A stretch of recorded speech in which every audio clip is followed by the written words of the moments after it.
जय जगन्नाथ बंधु best happy life channel को आपन को स्वागत। आज बंधु मु आज संतान प्राप्तिर गोटे सुंदर उपाय आपन को कहबी। जदि जो मानकर संतान इच्छुक आ जो मानकर होउनी जो प्रॉब्लम आपन को चलछ ना, प्रथम तो मु आपन को कहबी आपन आगे डॉक्टर को एडवाइस नियंतु, ता सहित ए उपाय भी करंतु। जदि डॉक्टर भी मना कर दउछन ता परे मध्ये भी आपन ए उपाय करंतु। विश्वास भरोसार सहित ये उपाय करंतु। प्रकृति चाहिए आपण को रिजल्ट निश्चित मिलिबो। विश्वास भरोसार करिवे ए उपाय निश्चित भाव में आपण सफल हेबे। तो आपण कोन करिए, प्रथमे संतान कष्ट केमिति आसी थाए। संतान कष्ट दुई प्रकार थाए। जो मानकर संतान हेउनी से मानकर भी कष्ट, जो मानकर संतान होइचे संतान तांको पचारु नांती सी भी गोटे प्रकार कष्ट। तो मुझे आपको कहबी संतान हेबार उपायटा। प्रथम है गोटे नारीर पंचम भाग हूँ संतान घर, पंचम पंचम हूँ नवम। गोटे नारी पंचमर और नवमर ये दुईटा जातकर बहुत गुरुत्वपूर्ण भाग। जदि आम देखिए पुरुष जातकर पंचम, किंतु नारी पाई गुरुत्वपूर्ण हूँ पंचम आउ नवम घर। दुईटा जाक नारी पाई बहुत गुरुत्वपूर्ण, कहीं नारी ही ताकू धारण करिथाए। कौन सी नारीर पंचम घर रो अधिपति जदि अस्त हो जाती किंबा स्त्री घर थांती किंबा पाप ग्रह रे पीड़ित थांती, पाप ग्रह जदि पीड़ित थांती ताहले संतानर असुविधा निश्चित हेबो। पंचम घर को जदि पाप ग्रह को दृष्टि पड़ी थाए ना, सेठी भी संतान पई बहुत असुविधा होता है। तो आपको आपण कौन करेंगे जाफल कि आपणकर ये जो असुविधा रोचे तार समाधान हो पार।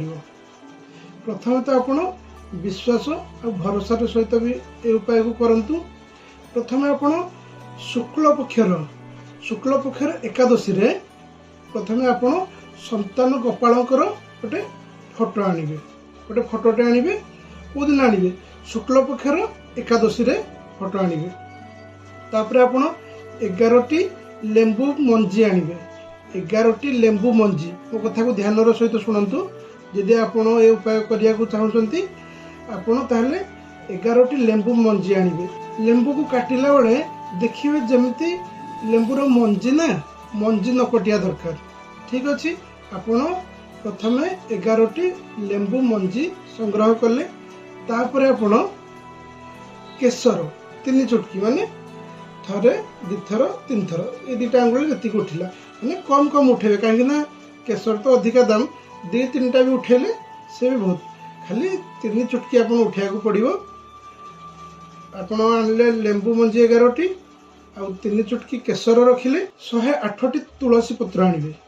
108टी तुलसी पत्र रे सब पत्र रे आपन चंदन लगेबे। चंदन लगे साइले यही उपायटी आपन आउ आपनक हस्बैंड दि जन जाक मिसिकरी उपाय करिवे। प्रथमे आपन लेंबू मंजी 11टी आनिले, तापर आपन 3 चुटकी केसर आनिले, तापर आपन जो तुलसी पत्र आनिथिबे 108टी जन गोटी को गोटी आपन जो भगवान जो संतान गोपाल फोटो आनिथिबे ना, सेठी प्रत्येक गोटे रखिबे। कहबे ओम नमो भगवते वासुदेवाय। आपन आउ आपन हस्बैंड दि जन जाक, पुरुष स्त्री दि जन जाक, स्वामी स्त्री दि जन जाक आपन गोटे पत्र रखिबे। कहबे ओम नमो भगवते वासुदेवाय। एमती आपन 108टी पत्र रखिबे। 108 थर आपन जप करिवे, मंत्र जप करिवे। मंत्र को जप कर सारला परे तापरे आपन जो 11टी लेंबू मंजी आ केसर आनिथिबे ना, प्रथम ताकू पुरुष धरिवे।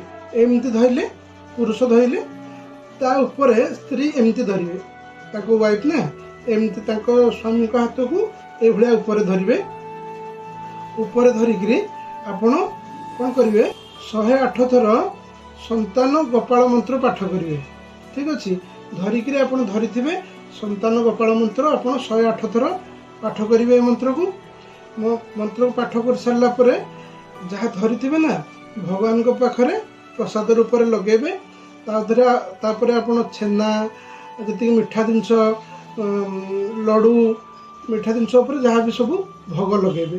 भोग लगे सारा आपण से जो लेंबू मंजी 11टी आ केसर जी 3 चुटकी रखि थे तादर कौन करेंगे ना सब मंत्र पढ़ी सारा पूजा सरिया पर आपण 6टी लेंबू मंजी आउ किसी केसर जी केसर नहीं थे तार अधा आनिबे आगे स्वामी खाइबे। ठीक अच्छे 6टा लेंबू मंजी आउ किसी केसर आगे स्वामी खाइबे। तापर आउ जो 5टी लेंबू मंजी बंचिला आ केसर किसी स्त्री खाइबे। आपको आपण उभय खाई सारा आपण आपको विश्वास भरोसार सहित करंतु।